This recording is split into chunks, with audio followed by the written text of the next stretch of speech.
বন্ধুরা কেমন আছেন? আজকে আপনাদের জন্য নিয়ে আসলাম আরও একটা সত্যি ঘটনা। আজকের ঘটনাটি শুনলে তোমাদের সোনায় মধু চলে আসবে। তাই আর দেরি না করে শুরু করি। অরুণ মাঝির পরিবার বলতে দুই মেয়ে কল্যাণী আর কবিতা। 5 বছর আগে বউ মারা গেছে। বড় মেয়ের বয়স এখন 18, ছোট মেয়ে কবিতা মামার বাড়িতে থেকে পড়ে। বড় মেয়ে কবিতা বাবার সাথে মাছ ধরতে যায়, কারণ মাছ না ধরলে সংসার চলবে না। তাই অরুণ মাঝি মেয়েকে নিয়ে সব দিন মাছ ধরতে যায়। গত 1 বছর হলো। আগে অরুণ মাঝি নিজের বুকে নিয়ে যেত। বউ মারা যাওয়ার পর 1 বছর অন্য কাজ করে সংসার চালাতে পারেনি, তাই এখন মেয়েকে নিয়ে মাছ ধরতে যায়। বাড়ির নৌকা নিয়ে বাবা মেয়ে মাছ ধরতে যায়, কারো ভাগ দিতে হয় না, যা টাকা হয় বাড়িতেই থাকে। বড় মেয়ে কল্যাণী এখন যুবতী, মায়ের মতো সুন্দর খরচা শরীর, কোমর অবধি চুল, টানা টানা চোখ ভরাট বুক, মনে হয় বুকের সাইজ 32 হবে, কোমর 28, পাসপোর্ট নাম্বার জগতে। ক্লাস 9-এ পড়ার সময় ক্লাসের এক ছেলে ওকে বা প্রেম নিবেদন করেছিল, সেইখান থেকে মেয়েকে পাহারা দিয়ে রাখে অরুণ মাঝি। মাধ্যমিক পড়ার পর আর স্কুলে যেতে দেয়নি মেয়েকে, সাথে নিয়ে এখন মাছ ধরতে চায়। 7 দিনের মতো অরুণ মাঝে জালে বোঝা মাথায় নিয়ে নৌকায় এসে অপেক্ষা করছে মেয়েকে। সময় বিকেল 4টা। কিছু সময়ের পর মেয়ে কল্যাণী হাতে ভাতের কেটলে এবং চার্জের লাইট নিয়ে নৌকায় এসে বসল। অরুণ, চল মা, অনেক দেরি হয়ে গেল, আজ জোয়ার লেগে যাবে। কল্যাণী, হ্যাঁ বাবা চলো, বলে নৌকার বাসায় যেয়ে বাবার দিকে তাকিয়ে বসে পড়ল। অরুণ মেয়ের দিকে একটা হাসি দিয়ে বলল, অরুণ, হ্যাঁ চল মা, তাড়াতাড়ি যাই, বলে নৌকা ইঞ্জিন স্টার্ট দিয়ে বেরিয়ে পড়ল সাগরের মধ্যে। এখানে চারিদিকে জঙ্গল, জঙ্গলের মধ্যেখানে নদী দিয়ে বাবা মেয়ে যাচ্ছে মাছ ধরতে। গভীর সাগরের ভিতরে, সাগরের জঙ্গলে বিভিন্ন পাখির ডাক এবং মাঝে মাঝে গাছের ডালে বাদরগুলো খেলা করার দৃশ্যগুলো দেখে কল্যাণী কিছুক্ষণ পর নৌকা বাবার দিকে ফিরে নৌকার বাসার গায়ে হেলান দিয়ে দাঁড়িয়ে দৃশ্যগুলো দেখতে থাকে। বিকেলের ঠান্ডা হাওয়ায় ধীরে ধীরে নৌকার গতি বেশি হওয়ার ফলে কল্যাণীর চুলগুলো উঠতে থাকে এবং উড়ে এসে সামনের দিকে ওর মুখের উপরে পড়তে থাকে। মাঝে মাঝে হাত দিয়ে কল্যাণীর চুলগুলো সরিয়ে দেয় কানের কাছে। কিছুক্ষণ ধরে অরুণ লক্ষ্য করছে ওর মেয়ের দিকে। আজ কেন অন্যরকম দেখাচ্ছে ওর মেয়েকে? মনের ভিতরে এক নিষিদ্ধ কামনা। আজ যেন মেয়ের রূপ, মেয়ের মুখ এক অন্যরকম কামরানির মতো দেখাচ্ছে, কারণ দৃশ্যটা ছিল অন্যরকম। আজ যেন একটু হাওয়া বেশি, নৌকার গতি বেশি হবার ফলে মেয়ের জামা ওড়না উড়ে পিছন দিকে যাচ্ছে, যার কারণে মেয়ের বুকে, পেটে এবং জাঙ্ঘে তার জামা জড়িয়ে আছে। স্পষ্ট দেখা যাচ্ছে মেয়ের সম্পূর্ণ যুবতী শরীরের গঠন। কল্যাণীর বুক থেকে ওড়না কখন হাওয়ায় খুলে যে উঠতে থাকে তার কাঁধের কাছে। অরুণ আজ প্রথমবার লক্ষ্য করল মেয়ের এই সুন্দর শরীরের গঠন। নিজের অনিচ্ছা সত্ত্বেও বারবার মেয়ের বুক, কোমর এবং পেটের দিকে লক্ষ্য করল। কল্যাণী কিছু অনুভব করতে পারল না, কিন্তু এই দৃশ্যটাকে অরুণ মিস করতে চাচ্ছিল না আজ। অরুণের শরীরের ভিতরে এক অন্যরকম উত্তেজনা, এক অন্যরকম আনন্দ অনুভব করল অরুণ। মনে মনে বলে, আহারে, আমার মেয়ে এত সুন্দর হয়েছে, আমি তো কোনোদিন লক্ষ্য করিনি। ঠিক এইরকমই শরীর ওর মার ছিল এবং আমি ঠিক এরকমই বয়সে ওর মার সাথে প্রথম মিলন হয়েছিলাম।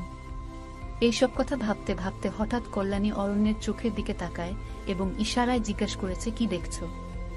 অরুণ চোখ নামিয়ে মাথা নাড়িয়ে বলল, কিছু না, এবং মেয়ে কল্যাণী হেসে দিল এবং আবার অন্য দিকে তাকালো। এই প্রথমবার মেয়ের প্রতি অরুণের এক নিষিদ্ধ কামনা জেগে উঠল। বারবার কল্যাণীর শরীরের দিকে তাকায় এবং তার মনের ভিতরে এক উত্তেজনা সৃষ্টি হয়। যুবতী মেয়ে এক বয়স্ক বাবার সাথে নদী দিয়ে পার হয়ে যাচ্ছে। জলের ঢেউ ভেঙে নৌকা এগিয়ে চলছে সাগরের ভিতরে। যত সাগরের ভিতরে নৌকা যাচ্ছে ততই ঢেউ বেশি হচ্ছে এবং ভীষণ ঢেউয়ের মাঝখানে মেয়ের বুকের পেঁপে নড়ছে। আজ অরুণ বারবার মেয়ের পেঁপের দিকে তাকাচ্ছে। প্রথমবার অনুভব করল মেয়ের বড় বড় পেঁপের আকার। এইভাবে কিছুক্ষণ যাবার পর এক জায়গায় নৌকা বন্ধ করল এবং বলল, অরুণ, মা এখানে আজকে জাল ফেলাবো। কল্যাণী, ইক। দুজন মিশে যখন জাল ফেলাচ্ছে সাগরের জলে নিচু হয়ে, তখন লক্ষ্য করল মেয়ের বুকের দিকে জামার ফাঁক দিয়ে পেঁপের অর্ধেকটা দেখা যাচ্ছে। আর চোখে অরুণ দেখতে থাকল। তখন একটা বড় ঢেউ আসলো এবং অরুণ নিজের ভারসাম্য হারায় জলে পড়ে গেল। তখন কল্যাণী ভয়ে বাবা বলে কাঁদতে লাগলো। অরুণ জলে সাঁতার দিয়ে কল্যাণীকে বলল, অরুণ, মা, তুই জলের খালি ড্রাম দড়ি বেঁধে আমার কাছে ফেলা। কল্যাণী, ঠিক আছে বাবা, আমি তাড়াতাড়ি ফেলাচ্ছি, তুমি ভেসে থাকো। অরুণ, ঠিক আছে, তুই চিন্তা করিস না। কল্যাণী জলের ড্রামে দড়ি বেঁধে জলে ফেলালো। অরুণ ধরে নৌকা ধরে বলল, অরুণ এবার আমার হাত ধরে টেনে ওঠা। কল্যাণী, হ্যাঁ বাবা তুমি দেখে উঠো, তুমি তাড়াহুড়ো করো না। কল্যাণী অরুণকে ধরে নৌকার উপরে টেনে তোলার চেষ্টা করছে, তখন অরুণ কল্যাণীর বাহু ধরে বলল, অরুণ জোরে ধরো না, আমি উঠছি। কল্যাণী, হ্যাঁ বাবা আমার ভয় করছে, আমি ধরেছি, তুমি তাড়াতাড়ি উঠে এসো। অরুণ মাঝি এখন কল্যাণীর বাহু দুটো ধরেছে। কল্যাণী ঘুড়ি মেরে নৌকায় দাঁড়িয়ে অরুণকে টেনে তোলার চেষ্টা করছে। তখন নিচ থেকে সম্পূর্ণ পেপের আকার দেখা যাচ্ছে অরুণের চোখে। এ কি অপূর্ব দৃশ্য! অরুণ নিজের ভাগ্যকে ধন্যবাদ জানাচ্ছে। হঠাৎ অরুণের মাথায় দুষ্টু বুদ্ধি এলো। ইচ্ছা করে ওটার ভান করে বারবার পড়ে যাবার চেষ্টা। মেয়ে হাত ধরে বারবার টানছে এবং নরম হাতের ছোঁয়া পেয়ে অরুণ সুখ অনুভব করছে। কল্যাণী, বাবা ভয় পেয়ে না, আমি ধরেছি, তুমি উঠো। অরুণ, হ্যাঁ মা, নোনা জলে পা ভিজে আছে তাই বারবার স্লিপ করছে, তুই জোরে ধর, আমি উঠছি।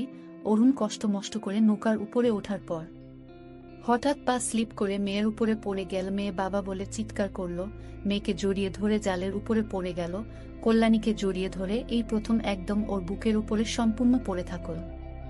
অরুণের চওড়া বুকে মেয়ের পেপে চেপে থাকল এবং নিজের অজান্তে অন্যের বা হাত মেয়ের ডান পেপের উপরে পড়ল এবং ডান হাত কল্যাণীর কোমরের নিচে জালের উপরে পড়ে থাকল। দুজনের শরীরের স্পর্শ দুজন অনুভব করতে পারছে। ঠোঁট যে মেয়ের গালে লাগল। পাতলা হাফ প্যান্টের উপর মেয়ের উষ্ণ পেটের ছোঁয়া পেয়ে অরুণের সাপটা ফনা তুলে দাঁড়াল। হঠাৎ কল্যাণীর লক্ষ্য করল অরুণের হাত কল্যাণীর ডান পেপের উপরে। কল্যাণী, বাবা ওঠো, আমার কোমরে খুব জোরে লেগেছে। অরুণ কল্যাণী চোখের দিকে তাকালো আর বলল, করুণেমা ভুল করে পড়ে গেছে, পা ভেজেছিল তো তাই। আমি উঠছি বলে নিজেকে সামলে নিয়ে পেপের উপর থেকে হাত উঠিয়ে কল্যাণীর পিঠের তারে হাতটা বের কর। যখন কল্যাণ একটু উঁচু হবার চেষ্টা কর, তখন আবার কল্যাণীর পেপে দুটো অরুণের বুকে এসে লাগল। কল্যাণীর উপরে পড়া 10 সেকেন্ডের কাছাকাছি ওর শরীরের সুখ অনুভব করল। তারপরে নিজের 2 হাতে ভর দিয়ে ওঠার চেষ্টা করল। যখন দেখল ওর কলাখানি কল্যাণী 2 পায়ের ফাঁকে কোমরের মাঝখানে আটকে আছে, তখন আবার কল্যাণীর চোখের দিকে তাকালো অরুণ। দেখে কল্যাণী ওর বাবার প্যান্টের দিকে তাকিয়ে আছে এবং 2 হাত দিয়ে কল্যাণী বাবার বুকে বল প্রয়োগ করে ওঠাবার চেষ্টা করল। ওঠার সময় যখন 2 হাতের উপরে ভর দিয়ে উঠতে চেষ্টা করল অরুণ, তখন অরুণের কলা নিজের মেয়ে কল্যাণীর সোনাতে স্পর্শ করল এবং সে হাঁটু ভেঙে বসে কল্যাণীর 2 বাহু ধরে টেনে তুলে বলল। অরুণ বলল, তোর কোথায় লাগেনি তো মা? কল্যাণী, হ্যাঁ বাবা, আমার কোমরে খুব জোরে ব্যথা লেগেছে। অরুণ বলল, চল মা, বাসায় যেয়ে তোরে আমি মালিশ করে দিচ্ছি, তারপর জার ফেলাবো। কল্যাণী, না বাবা, তখন দেরি হয়ে যাবে, মাছ পড়বে না, আমরা জাল ফেলিয়ে নেই, তারপর বাসায় যেয়ে তুমি আমারে মালিশ করে দিও। অরুণ বলল, ঠিক আছে, তুই যা ভালো বুঝিস। কল্যাণী বলল, বাবা তোমার কোথাও লাগেনি তো?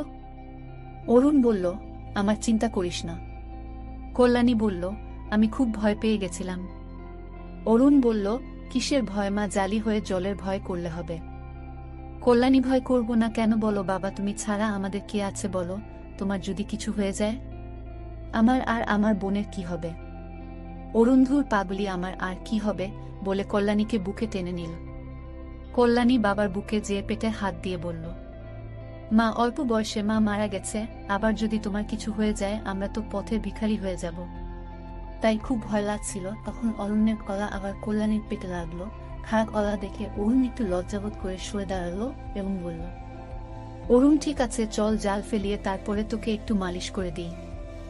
বলে দুজন জাল ফেলালো। তারপর দুজন যে নৌকার বাসার ভিতরে যেয়ে বসল। বন্ধুরা, আজকে এই পর্যন্তই। আগামীকাল ঠিক এইরকম সময় পরের অংশ নিয়ে আসব। বন্ধুরা, কেমন লাগছে গল্পটি? ভালো লাগলে পাশে থাকবেন, আর এরকম নতুন নতুন সত্যি ঘটনা পেতে চাইলে চ্যানেলটি ফলো করতে ভুলবেন না। ধন্যবাদ সবাইকে।